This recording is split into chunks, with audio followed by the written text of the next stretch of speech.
everybody, it's your friend Moonhorse, and I have two friends here with me today, actually. Sango is here. Hi, guys. And we have a small dog with us. It's Sasha. The Sasha puppy. A Shih Tzu. My parents' a Shih Tzu. She's wanting to be in the middle of everything, so she's here while we read stories and do things together. So you might hear her from time to time. Okay, you guys ready? Here we go.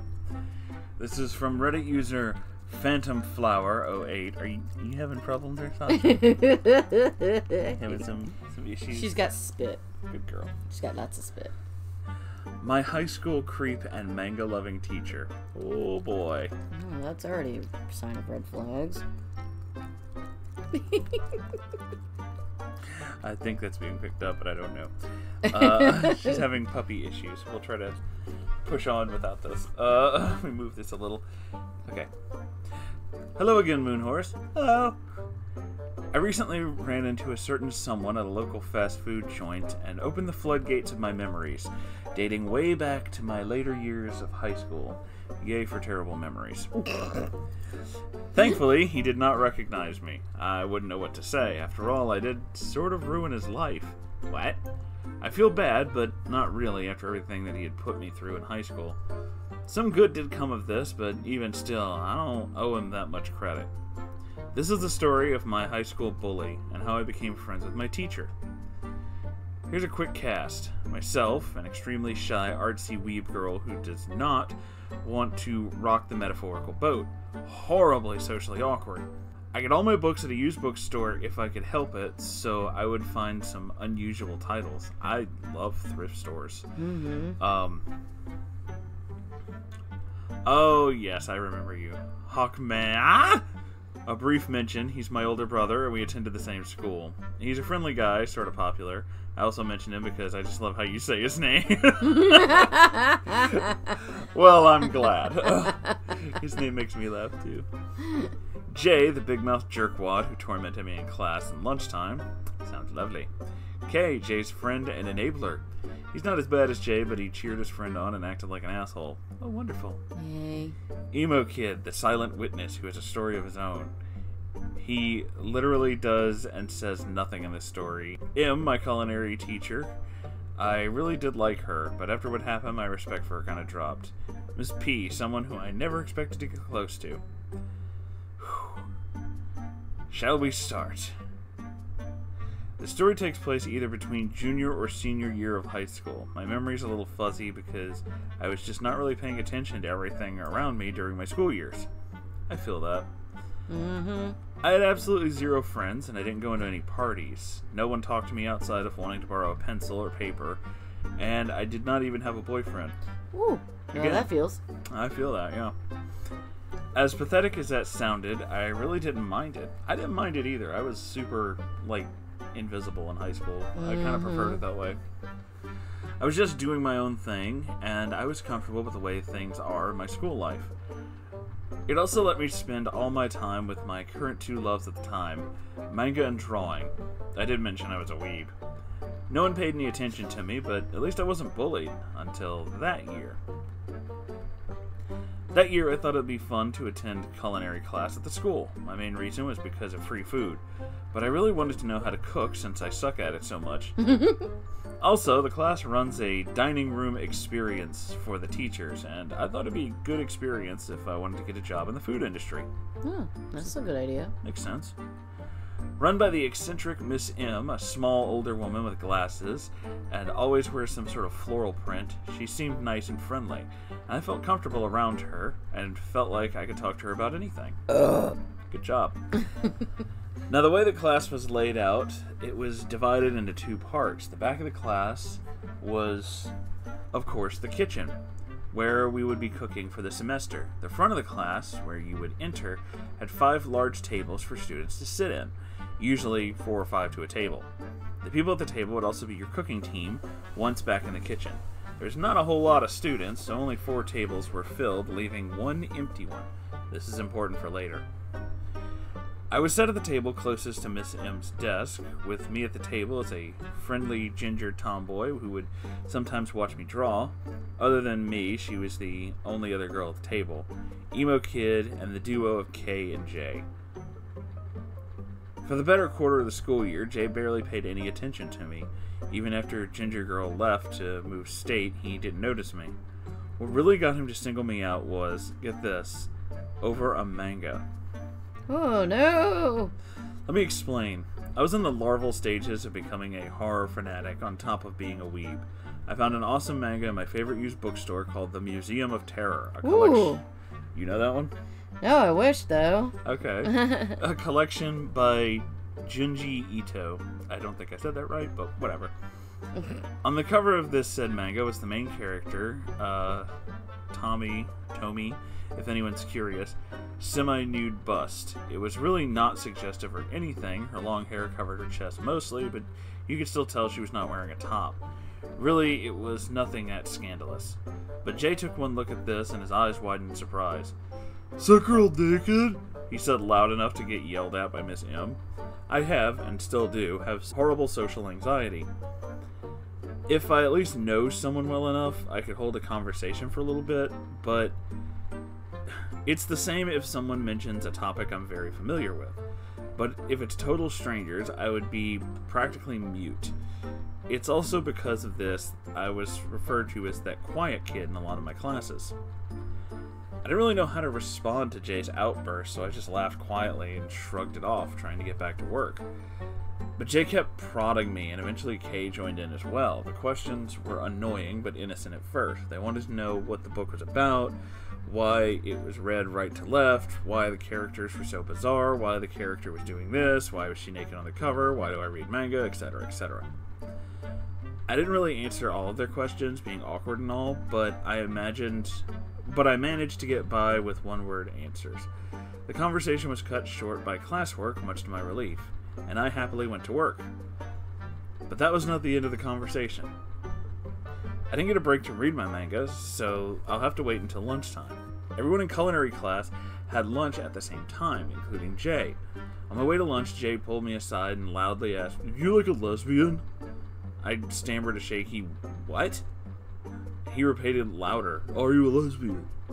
Everyone who happened to be in the hall heard us and stopped to look at us. I was at a total loss for words, and I felt extremely embarrassed. Now, I'm not saying there's anything wrong with being gay. I don't have a problem if someone's gay. But where my school was located, it was between two churches a couple of blocks away in southern Florida. Oh, no! Oh, I share your pain. Oh, I know the feeling. The community in this district either went to one or the other and had some unsavory views on the LGBTQ community. The more subtle attendants would be polite about it and simply ask, "Are you okay? Are you going through a phase?" And then give you that polite southern, "What the hell is wrong with you?" smile. Oh yeah, there is such a thing. Oh yeah, I know it well. Mm-hmm. The less subtle would, well, be either very angry or vocal, or be very angry and violent. Yeah, I know that one well too. I didn't want to figure out what kind of person I would meet. I managed to shake my head no and went on my way to lunch, but Jay followed me all the way to the table I sat at. He's now asking personal and pretty crude questions. What kind of girl I like? Am I a lesbian? Do I hate guys? How does sex work between girls? Am I a top or a bottom? Do girls get off by fingering each other or giving each other head? I have to be honest, I have no idea what this meant until later. What my favorite position was, and could he watch? Wow, what a fucking asshole. Ew. Like, that's just, you don't even know this person. Fuck this guy. Moonhorse getting upset. I had no answers, and I gave him none to his questions, and decided to ignore him from there on out. I just wanted to read my damn book. But even then, he invaded my personal space, hoping to find some dirty scene in my manga that I was reading. I thought the problem would just go away if I would ignore it. Eventually, he'll get tired and fed up and leave me alone. At least that's what I thought. The next day, I come into culinary class. Jay has moved his chair real close to mine, whispering in my ear, and I hate when people get that close to me without permission, so I was really uncomfortable when he said to me my blood cold. So I asked my girl if she could join us when we... Oh, you fucking didn't. Oh, you fucking creep. I didn't want to hear the end of that sentence, and I pushed him away as hard as I could and gave him my most dirty look that I could muster. Miss M, who was watching the whole thing, told us to knock it off and sit at the desk properly. Jay winked at me and said that he would talk later. Ew. Kay sitting across from us with a cocky grin on his face, like he was happy that his friend was getting some action. Disgusting! Sango's flipping him off. I know that I should have told him off. What an asshole. Yeah, right. Something other than just shove him away and give him a look, but I was scared and alone and had zero experience in dealing with someone like this. I also had faith that he wouldn't try anything in front of Miss M since our table was right in front of her desk. For the better part of the school year, I kept my mouth shut, ignored him, and prayed that he would give up and leave me alone. What a shocker. Didn't happen. One lunch, he actually brought his girlfriend over to my table and asked if we would make out while he and Kay watched. Excuse me? Fucking filth. The look his girlfriend gave me could kill 100 Navy SEALs, but still I said nothing. So far, all he and Kay did was verbally harass me, and I really didn't think they would get in any trouble that much. I figured it would be all he said, she said situation, and Kay would more than likely back Jay up. I didn't stay silent for long, but really nothing got done.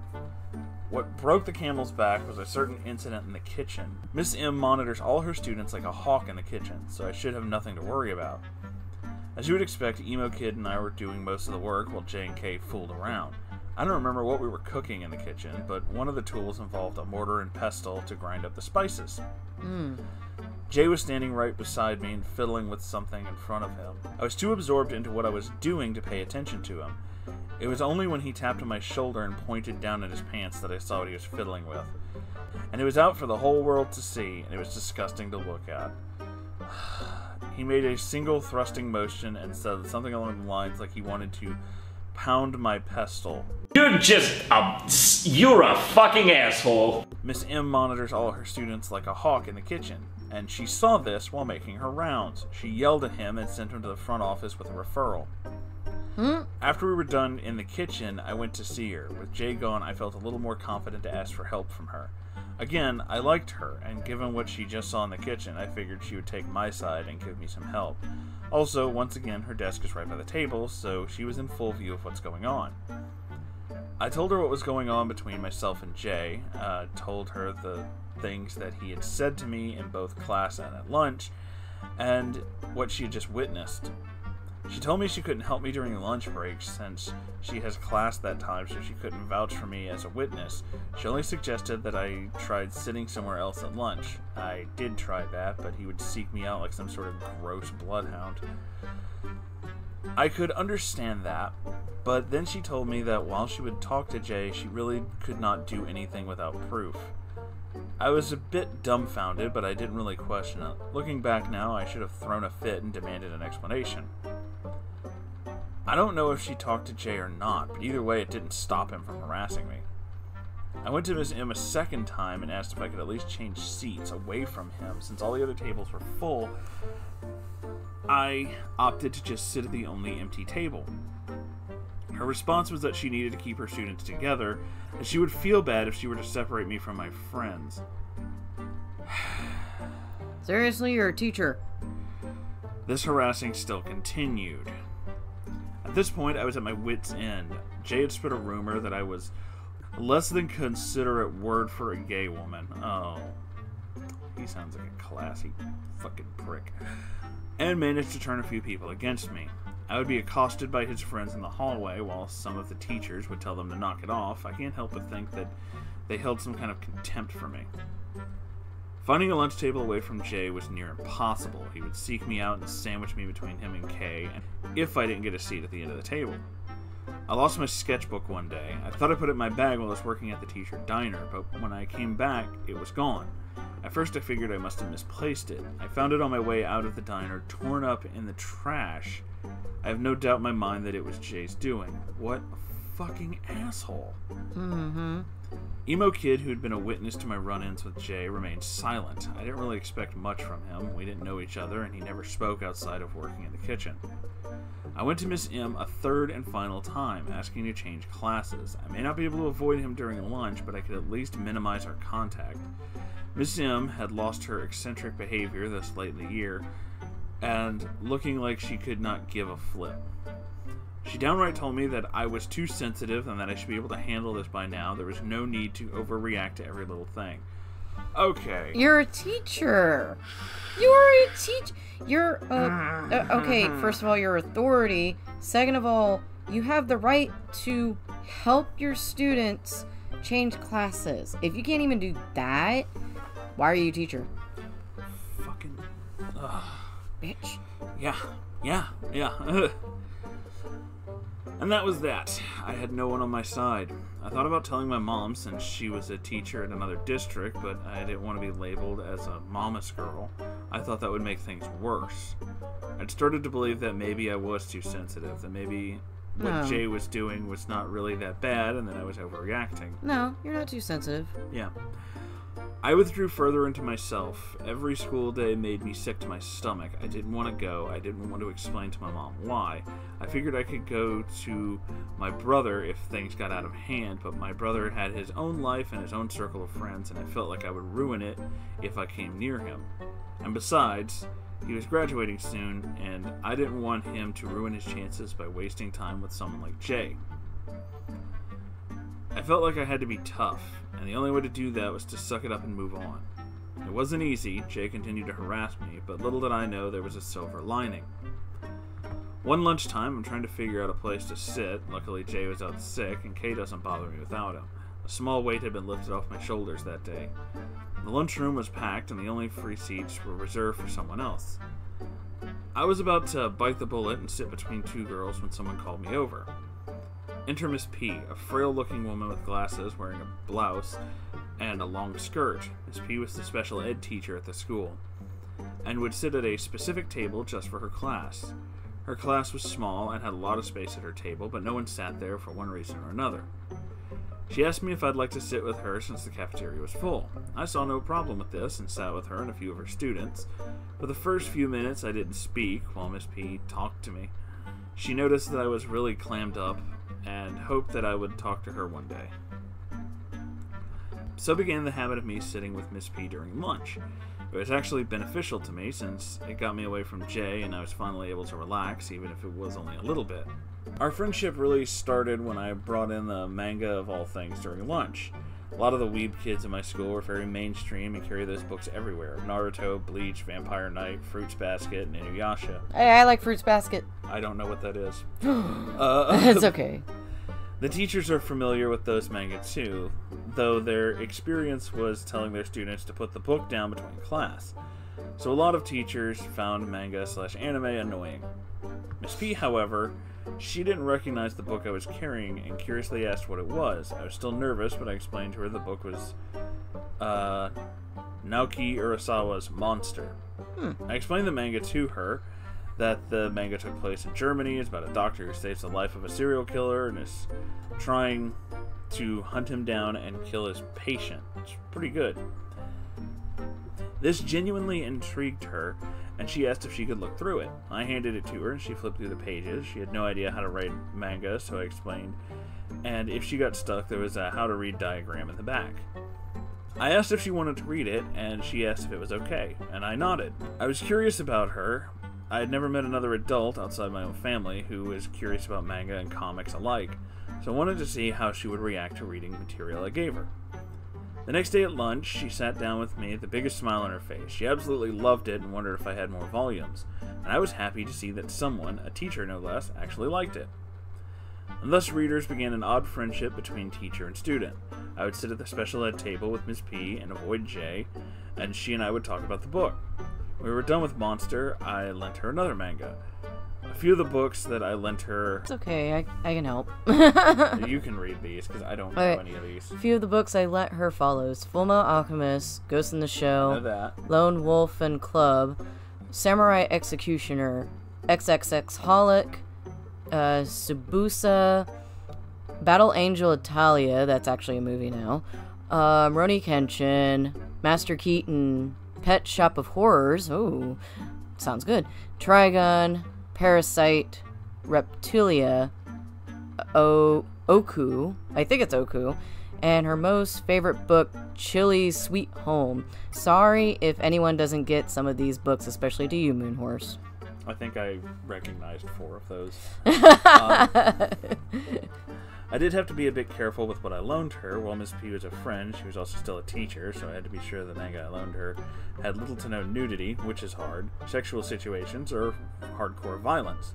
I almost got into trouble with loaning her Death Note because during this time the hardcore edgy weebs were making their own Death Notes and writing both students' and teachers' names in them, so the school banned the books from being brought onto campus. I had no idea until Miss P told me and let me off with a warning. I was well out of school by the time that became a thing, so I don't know anything about that. I love the manga. I have it. I never got into it. It's easy to see our teachers as stingy adults who want to drill information in the world into our soft little brains, but they were our age at one point. They liked all sorts of things, and that makes their eyes glimmer in delight. Miss P would inhale any book that I loaned her, and it made me happy that she was enjoying it. It was a great relationship. I felt like I could open up to her, and she enjoyed the reading material. For a while I could forget my worries, until Jay brought me back to reality in culinary class. Still, no matter what happened, Miss M didn't do anything without proof or a witness, even if she is one of the said witnesses. But don't worry about Jay. The day I snapped was on a dinner day. Teachers sat in front of the room being served by the students. It was especially packed that day. Students acting as servers would run back and forth to the kitchen, balancing plates of food every which way. I was working in the back, prepping food that day. By this time of day, I was exhausted. I was unable to visit my locker in between classes, so I was lugging around a ton of textbooks on top of my own stuff. And on top of it, my monthly friend had come to visit, giving me the most agonizing cramps imaginable. Yay! Not really. To sum it all up, I was in pain and was in no mood to deal with shit today. Of course, Jay just had to add oil to the already burning fire that was my day. We're putting our stuff away in our cubbies, and Jay is pulling his usual shit by making gross sexual comments. I did my best to ignore him as I shuffle my various books into the 4x4 space. As my arms were stretched out, I felt him slide his hand over my side boob, and I fucking snapped. I spun around and hit him right in the face, and he fell to the ground, bloodied and screaming. Now I'm a tiny girl, rake thin, and not fit at all. I'm so not fit I got an F in gym class a couple of times. So the fact that I could knock a guy out twice my size seemed really unlikely. And then I looked down at what I had in my hands. $100-some hardcover textbook of American history with Jay's blood at the sharp edge of the corner. Weirdly enough, I did not panic, even while the teacher and student ran to Jay, wondering what happened. I felt calm. I just put my stuff away, walked to the kitchen, and got to work. Jay was taken to the clinic. I don't know if it was shock or something, but later in the day, the gravity of what I did hit me in waves. I had hit someone with the textbooks. On one hand, I was giddy that I got back at that creep, but on the other, I just assaulted someone with a textbook. I could get expelled, or worse, arrested. I kicked someone in the butt. I don't know what I would do if I got called up by the principal or had the cops called on me. I didn't say anything to anyone, I just waited for the inevitable. And the inevitable took about a week to happen. My mom got a call from the principal and everything came to light. I told her what was happening at school. She wasn't angry, but was sad that I thought that I couldn't even come to her with these sort of problems. My mom went to see the principal and Miss M after work. And once the meeting was over, I received the news. Good news, I'm not getting expelled or going to jail, and this incident would not show up in my school record. To the surprise of absolutely no one, Jay was known for causing trouble in class. The school had 3 strikes and you're out kind of policy. And my incident was the 3rd strike. Jay was expelled from high school and had attended a less than stellar school some distance away. Miss M got into trouble too. She had a record every time I came to her about Jay, but she still claims that I was never harassed in her classroom. I don't know what really happened to her, but culinary class did get a sub for a couple of weeks. I was let off with a warning from the principal not to do that again, and I kept that promise. I still did get dirty looks from Kay and some other students, but Kay did nothing to me, and I would like to think hitting his friend in the face with a textbook had done the trick. But he really seemed like a follower, not anyone who would strike up on his own. I also still got to hang out with Miss P. She was the only person who still talked to me like a person, and not some bi-curious girl going straight to hell for not embracing our Lord and Savior, Jesus Christ. She retired after the day before I graduated. It was sad to lose my friend, but I figured she deserved a nice retirement. Eventually, talk died down and my apparent gayness became yesterday's news, and thus I went through the rest of my school year without any further incidents. I did have a group of girls who harassed me in art class later that year. While they did affect me, they didn't come close to the intensity as Jay. I toughed it out, graduated, and never looked back. Until I ran into Jay a couple of weeks ago. He looked like he'd aged horribly and had some teeth missing. He talked and acted like he was just struggling to stay in the moment. As much as I disliked Jay and everything he did, I felt like I contributed to his downfall. I did get into contact with Miss P, though. She moved away from Florida and is living up north somewhere. Good idea. I don't know if it's true or not, but she managed to find the complete series of Monster to read. It was nice to hear from her, and I'm happy she's living life. I wish her the best. Well, that was quite a story. Good idea. She moved away from Florida. I hear that. That was quite a story. I am sorry you had to deal with that guy, but let's... First off, none of his terrible decisions were ever your fault. Those are personal decisions, and he wanted to be an ass, so that's what happens. Secondly, the not being able to stay in the moment, missing a few teeth... Yeah. That's meth. Yeah. Yeah, that's meth. Methamphetamine does that to you really bad. And, again, that is also not your fault. This is a really messed up story, but I'm going to tell you guys this. So, a couple of years back, Bubs was telling me that it was almost time for our 5 or 10 year high school graduation. Oof. The reunion. Yeah, it's when the reunion was supposed to happen. I want to say 10, but I honestly can't remember. I think it's 10. But he told me that he got in touch with some people who said they were planning the reunion. You know, usually there's somebody either at the school or with some kind of group that sends out a thing, and then people get together and plan it. Well, there was no thing sent out by the school. So these former students were just like, oh, it's our reunion, we need to get a hold of the list. So they contacted the school, and the school gave them a list, and they tracked everything down, and the school said, okay, due to the amount of people who are going to show up being so few, we're going to have to charge ticket prices. You're going to have to pay to get in. Usually that's not a thing, because I remember my mom and my aunt said they went to their high school reunions and they didn't have to do anything like that. Well, it turns out that I think the graduating class was over 1,000. I think under 5,000, but over at least one. Thibodeau was a pretty big place. But they said so few people would show up that they needed to recoup the amount of money it would take to keep the school open that late in order to host a reunion in the auditorium.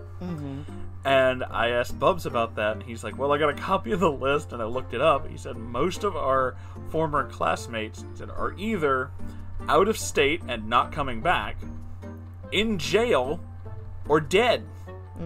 So our class shrunk drastically, and he's like, the large amount who died have narcotics-related incidents on their records.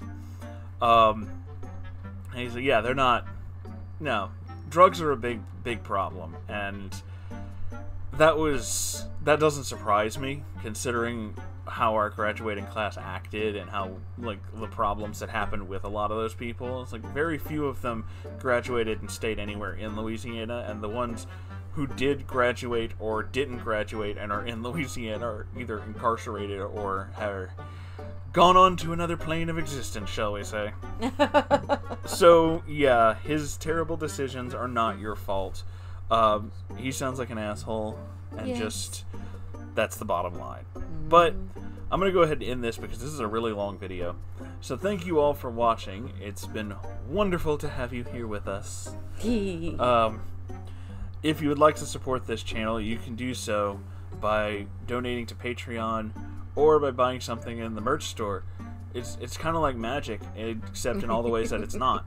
So, and you can like, comment, and subscribe to this channel, and you can share this video with your unsuspecting friends and family. They'll be like, "What'd you do today?" And you're like, "Listen!" So, don't actually hit them with a video. I don't even know how you would do that. But, I mean, you could try. I don't recommend it, but you could try. Do not throw your laptop at people, is the bottom line from this. So, we love you all so very much, and we will see you in the next episode. Goodbye. Bye.